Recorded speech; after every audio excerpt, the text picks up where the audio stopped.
My name's Melina Easter. I live in the state of Virginia along the North Carolina border in the county of Carroll in the Blue Ridge Mountains. The Blue Ridge Mountains are part of a cultural region called Appalachia that stretches from the southern tip of New York State to the northern edges of Alabama and Georgia. Many of the 25 million people who live in this area have experienced the same stories, music, and art influences. Today, I'd like to share some of those ideals with you. I'm going to be reading an Appalachian folktale because I do live in the Blue Ridge Mountains of Virginia. Today, I'm recording from my school, my home school in Canaan, Virginia. We will read a grandfather tale called Soap, Soap, Don't Forget the Soap. There's a version in this really old book, and then I also have this really neat picture book that's retold by Tom Birdseye, illustrated by Andrew Glass. Both of these storytellers, Richard Chase and Tom Birdseye, are natives of North Carolina. This is a story that's been passed down through the generations, so let's be on the lookout for what lesson this folktale can teach us in today's time. Up in the mountains of North Carolina, way back in Sassafras Hollow, there once was a boy with such a poor memory, some say he'd forget his own name. Plug! Plug Honeycutt! Folks would yell when they saw him walk by. Plug Honeycutt would stop and look around. Plug? Hey, Plug! It's you being talked to, Plug! Plug would take off his old floppy-brimmed hat. He'd scratch his head and think. Plug? He'd say. Plug? But only after what seemed like forever would that forgetful boy finally remember that he was named Plug and that someone was saying howdy to him. He'd wave real friendly, but right quick he'd lose track of why he was waving. Because you see, no one was as forgetful as Plug. But Plug Honeycutt's mama loved her only son. Come one particular bath day, when she found she was out of soap, she sent him to the store with some money. Now, don't forget, Plug, she said with the faith that only a mother could have. Soap, soap, don't forget the soap. Plug smiled at his mama and he said he wouldn't forget. No, ma'am. He lit out the door saying, soap, soap, don't forget the soap, soap, soap, don't forget the soap, to help himself remember. Well, this worked mighty fine, at least until Plug got to the muddy old creek. Halfway over, though, balancing on a slippery stepping stone, Plug spied a big bullfrog, and just like that, he up and forgot about the soap. Plug took off his floppy-brimmed hat, scratched his head, and thought, but that didn't help none, because as you're sure to remember, no one was as forgetful as Plug. Well, just about then, an old woman came by on her way to the quilting bee. She carefully put her foot on a stepping stone and mighty near slipped and fell into the muddy old creek. Ooh-wee, she said, that stepping stone's as slick as soap. Pug's eyes lit up. Soap, he yelled. Soap, soap, don't forget the soap. The old woman was so startled at the sound of Plug's voice, she plumb lost her balance and fell, kersplat, into the creek. Mad as that made her, she reached up and pulled Plug in too, dunking him twice for good measure. What a mess I've become, but now you're one too, the old woman hollered. Then she climbed out of the creek and stomped off. Plug hauled himself out and tried to remember what his mama had sent him to do.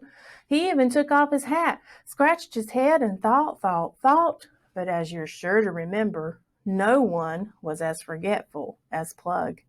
All he could think of was that old woman had yelled, so down the road he went, saying just what she said, what a mess I've become, but now you're one too. What a mess I've become, but now you're one too. It wasn't more than 2 bumps and a bend in the road later that Plug Honeycutt came upon a boy who had tumbled tail past tea kettle over his bicycle handlebars. He'd landed upside down in the blackberry brambles with his basket of eggs on his head. And there came Plug saying, what a mess I've become, but now you're one too. What a mess I've become, but now you're one too. This didn't sit too kindly with the boy in the blackberry brambles, who thought Plug was making fun of him. Up he jumped and grabbed Plug, cracking his one remaining egg on Plug's floppy-brimmed hat.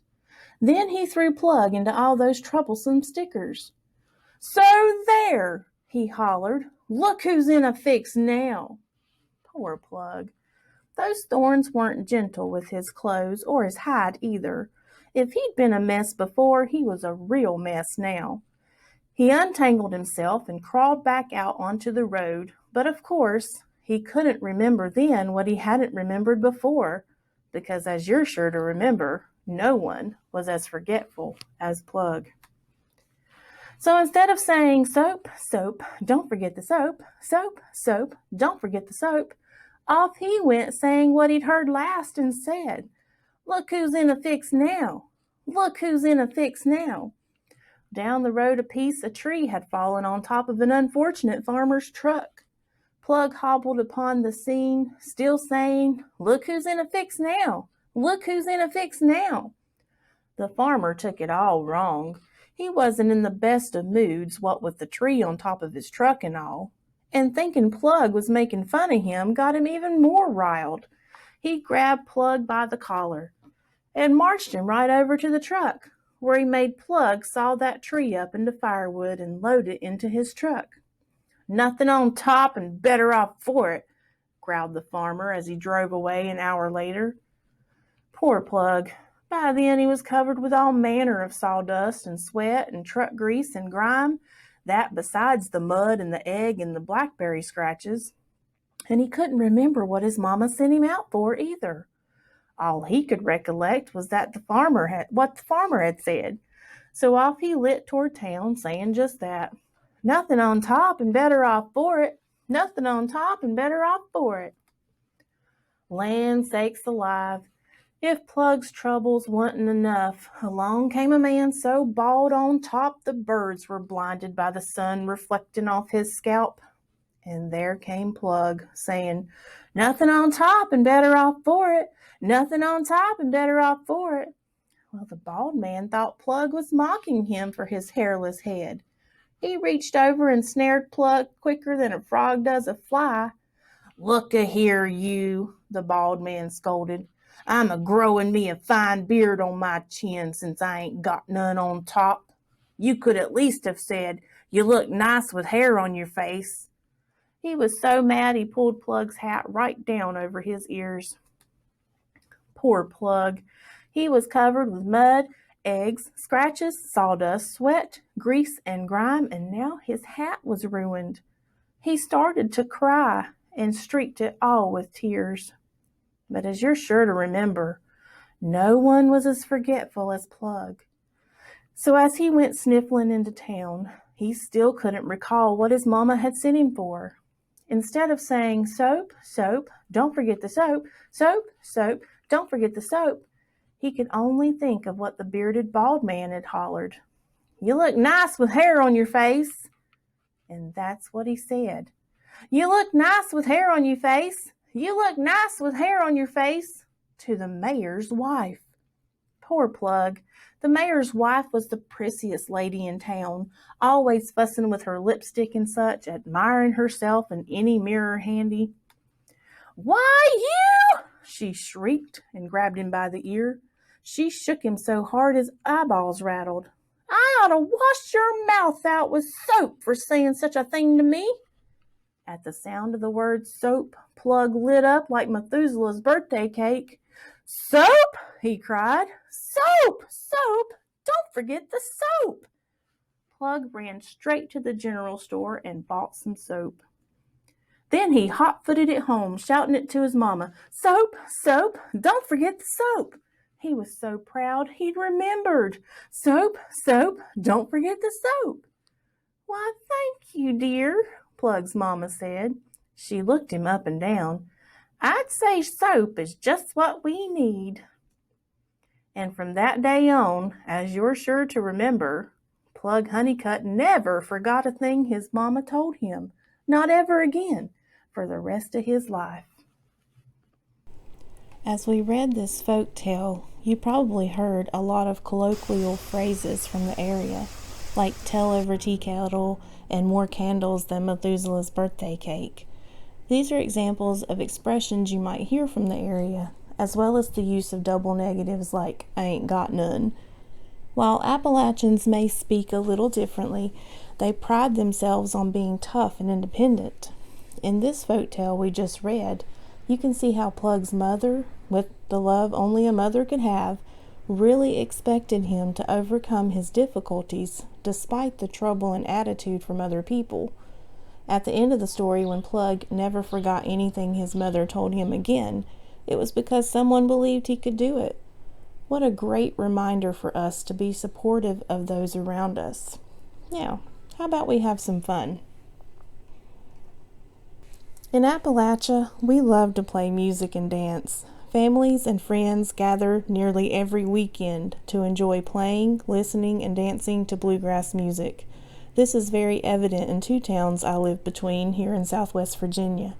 All down the streets you can find evidence of the population's love of old-time music. How about we listen in and do a little cultural dancing we like to call flatfootin'? Stand up, everyone. Let's flatfoot.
I'd like to thank you all for joining me here in Southwest Virginia. I hope you had a good time learning a little bit about my culture. Y'all have a good day now, you hear?